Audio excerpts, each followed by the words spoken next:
just can you talk us through sort of what's happened this morning, maybe, Leon, if you can, with the cultural sort of ceremony? Yeah, it was a pretty good day today.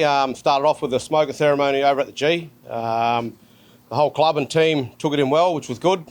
Share a bit of our culture and a few of my experiences, which is very important to me to pass that information on and further educate the team and the club, which is great that they're willing to go down that journey, and it's been a great process since being back. So it's been nice.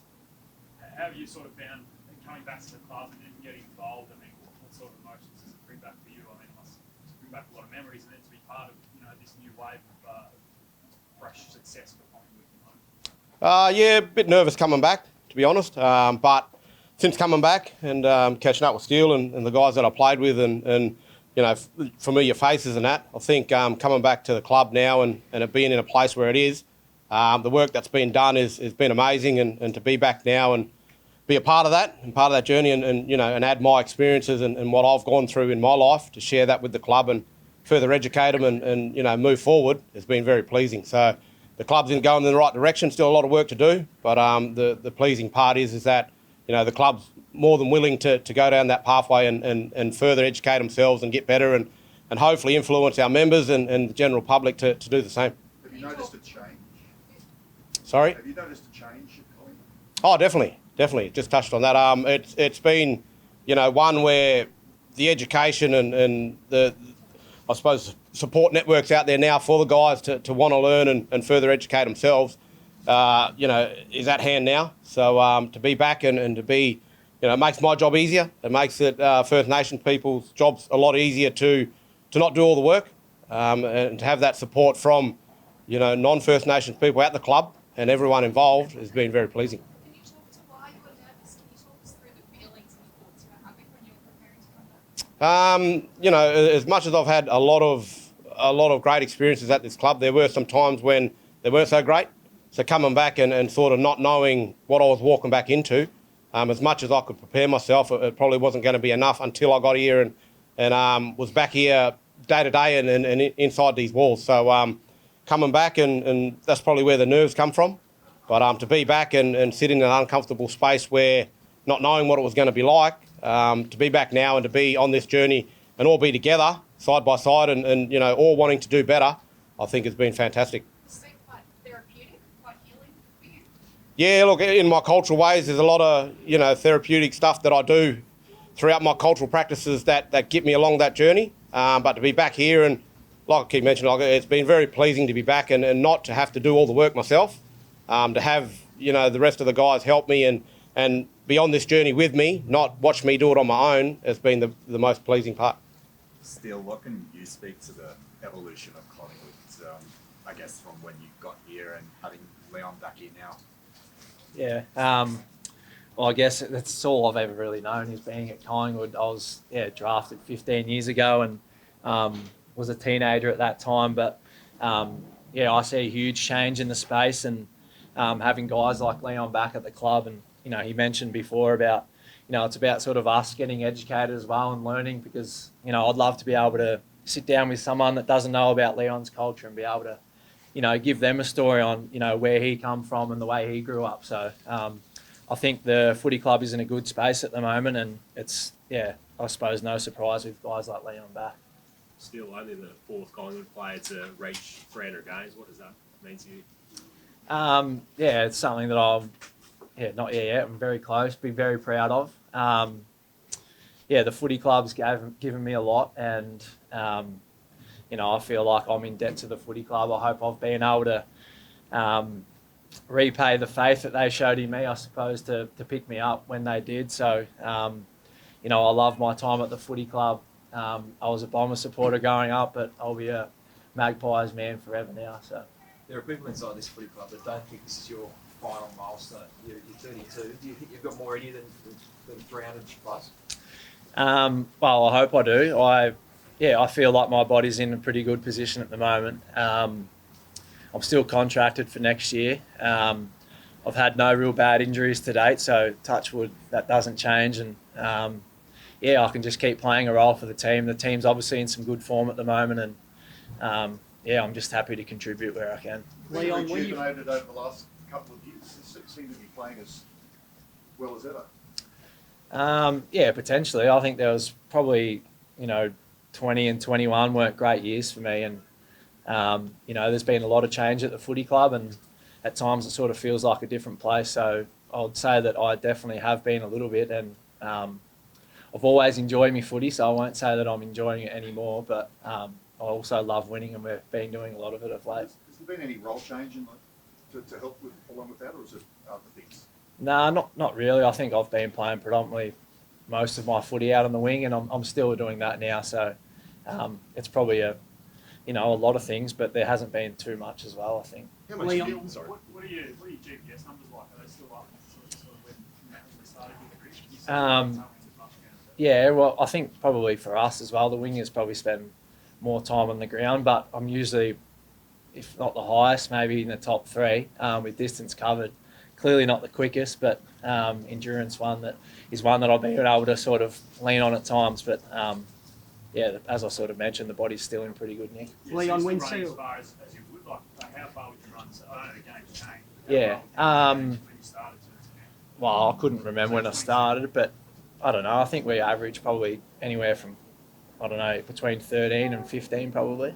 Yeah. You still hitting those numbers. Yeah.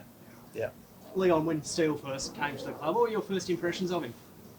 Got told pretty regularly he kicked 10 in a granny or something. So not by Steele, but yeah, by a few boys around the club. So the expectation was there, and just the way he's gone about his footy, it's something that I sit back now and I tell everyone that I was here when he started, and it makes me a bit older. But it's great to be able to have watched his journey and to see him still playing that. Obviously, one of my favourites at the club and in the league. So we stay pretty close with each other, and it's pleasing to have someone like Steele at the club for so long. Any drama or any issues that's gone on, and I need to reach out. It's definitely straight to Steele to get that done and things like that.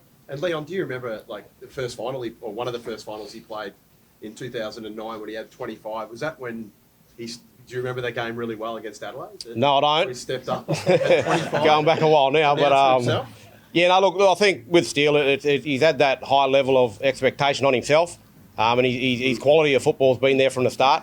It's not something that's drifted right off, and that's been the pleasing part about watching him play and throughout his career. And it's something that I feel that he's still got a lot to go, and he still can give a lot more to the club. And just a person he's become and in the club and around the younger guys is something that's credit to himself and his family. Still having tasted that ultimate success so early in your career, you probably almost expect, this is just how it's going to be like. Yeah. How is your perception of that and the challenges that it is changed as you're at this point? Yeah, and you're spot on. That's exactly how I approached it. Probably I remember being told at early age to, really make the most of it, because it doesn't happen that often. And I've found out since that was the truth. So now that I'm clearly a lot older now, I just make sure that everything that I'm involved in, that I really just sort of sit back and embrace it and take it all in. I'm clearly at the end of my career now, and I'm running out of opportunities to play in big games and things like that. So I guess it was great to win one so young, but I would appreciate a lot more if I was to win one before I was done, that's for sure. Just on that, does 2018 still sting? I mean, I've heard you speak about it, the personal memory, but collectively, is that something that you still think about, use as motivation? I definitely think about it a lot. For me, I sort of look at that sort of whole finals journey and sort of where we come from. Although we didn't win it, that season for me was one of, probably other than last year, was one of the most enjoyable ones for me. And a reason is because of probably what I went through in the first few years of thinking, finals is going to happen all the time. Whereas I made sure that, I just remember even things like the parade, like really just taking it all in and being grateful for the position that I was in. So, it does sting a bit, but I'm hoping and, I might be able to get another taste of it at some stage. Even if you do win another one, would it top that TAC Cup grand? It seems like everyone talks about that TAC Cup grand. It's one thing, still global. Yeah.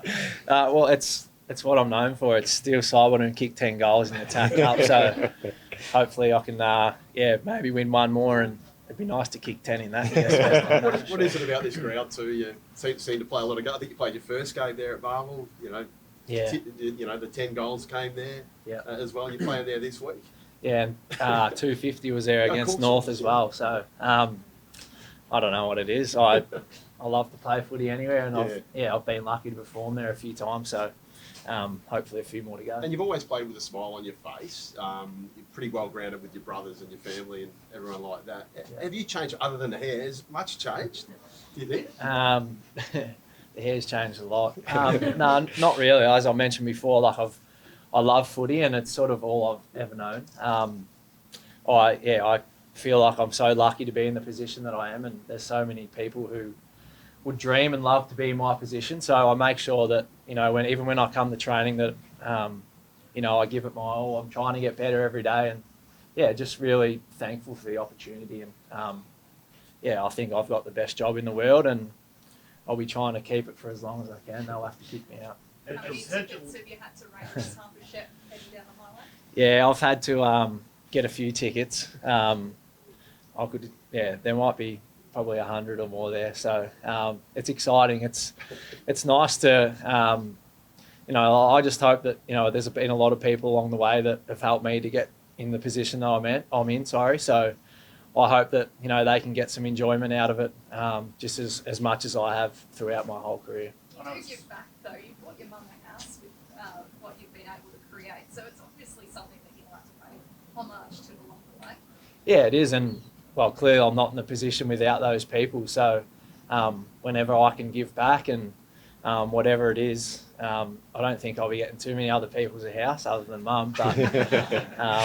But yeah, I'm incredibly grateful for everyone who's had any kind of impact on my career, because as I said, I'm not standing here by doing it alone. How'd you learn to be so good on both sides of the footy? Yeah, I don't know. I was just growing up with 4 older brothers out the back all the time. My older brother Tice is pretty handy on either side, and I think he was my favourite brother growing up, and I wanted to be just like him, so maybe I just started copying him. But I've always had some kind of ball in my hand.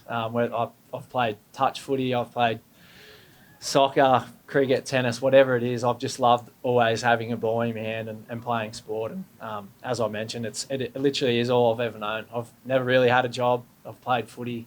I don't really call it a job. I'm living out a dream. So. Can you tell us about your relationship with the Okai? And it's rare that the person that drafted you is still here when you play a 300 game. I know you've got a special bond with him. Yeah, it's great, really. And even Jace Taylor messaged me yesterday, who's now over at the D's, and I remember, you know, so vividly him and Decker picking me up the day after the draft from Shep and basically throwing me bag in the car, and the next day I'm here. So I guess I've got Decker to thank for the position I'm in. Clearly I played some good footy for him to see that, but if it wasn't for Decker and his recruiting staff, then potentially I wasn't here. So Decker's, you know, he's brought in a lot of, you know, great players to this footy club, and he's still doing it to date. So to have Decker still here now and I'm still here, hopefully I might outlast him, but who knows. World Sports Name of the Year in 2010, Steele. Have you ever had any follow-up on that, or is there any that you haven't won it again? No, definitely not. If you had a look at some of the other names involved, I don't know how I was anywhere near the top, to be honest. Leon, you guys were good mates virtually from the time he came to the club. Yep. What is it about him off the field that makes him a good friend? Just his qualities that he's grown up with, that he's got from his family, his parents, his upbringing and stuff like that. Grown up in Shep as well. I think, just a genuine guy that just wants to, you know, make people around him better, and has got that care factor about him as well. So anytime you've got that, you're going to get along with most people, and he's definitely been able to do that. Thank you. Cheers, mate. Cheers. Cheers. Thank you.